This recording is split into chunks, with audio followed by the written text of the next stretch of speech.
QUNO at the UN works in three main areas: peace and disarmament, human rights and refugees, and global economic issues, including climate change and food.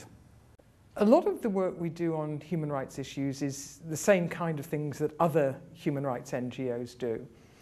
What's different about it is that we very rarely do the public campaigning denunciation of human rights violations kind of style of work.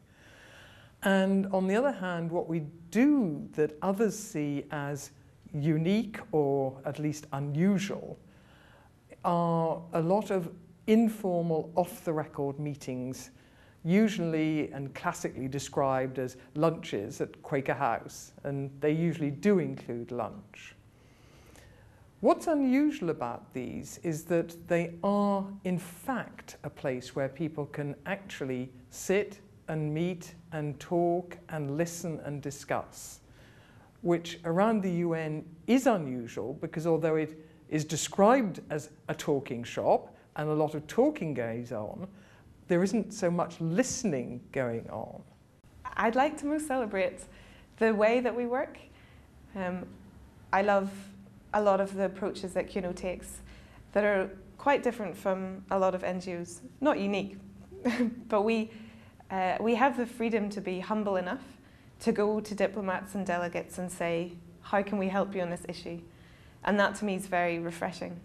In formal terms, QUNO has representative status at the United Nations alongside 2,500 other NGOs.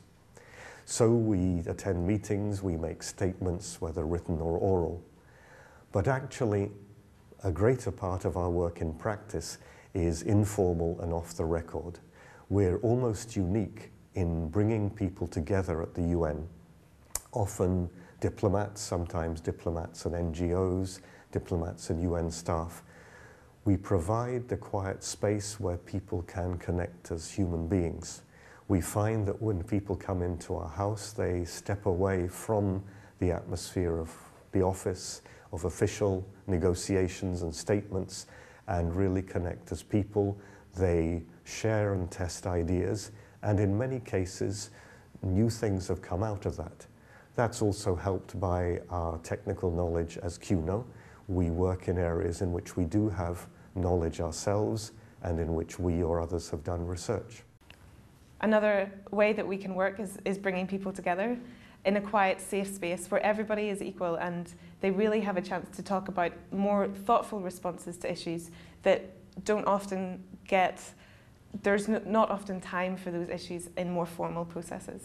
Although we have a rather broad range of areas in which we work, we find that one of our strengths is the way they actually fit together. So, for example, as we look at the human impacts of climate change, we discover that competition for natural resources is increasing. Some people see that as a problem that will cause conflict, but we see it also as an opportunity for collaboration. So this brings together both the refugee aspect through migrants, it brings together our work on climate, and it includes our work on peace. What I very much appreciate about working for QUNO is the mix of spiritual and what we could call professional analytical work. And in our environment, it's acceptable to share among colleagues that we are sometimes using the spiritual side, our intuition, to work out what to do next. I can give an example of this in our work on climate change. We received, over the past couple of years, a number of messages from diplomats and from Quakers asking whether, given the fraught stage of the climate change negotiations, Quakers, QUNO, couldn't get involved in this. It seemed a huge task, something perhaps not for us, but we have tried to follow those leadings. One of the main challenges of our work, I think, is the unknown of how international law will impact on the ground.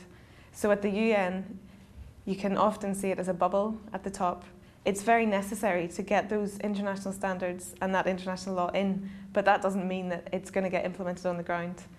So that's why I think it's so important that we have to link up with regional NGOs, local grassroots Quakers, There are so many people doing fantastic work, and really bringing the knowledge and linking up the different scales is how it's going to happen and how we're going to actually get impact on the ground. So it's a whole sort of jigsaw of people having to hold other people accountable. QUNO represents friends worldwide at the United Nations. In the particular case of Britain Yearly Meeting, we have a long relationship from the very start of QUNO, and this support that we receive from Britain Yearly Meeting is of, I would say, three types: practical, moral, and financial. In the practical sense, many friends have experience of the international arena and provide us information, ideas, contacts. In a moral sense, we feel very keenly the holding in the light by Britain Yearly Meeting, by its different meetings in the work we do. And in the financial sense, Britain Yearly Meeting's contribution is absolutely fundamental to our work. BYM provides something over half of our annual budget, but beyond that, it is core support that allows us to plan in the long term for the sort of work we do without needing to worry about short-term fluctuations. So in that sense, our work would be completely impossible without that BYM support.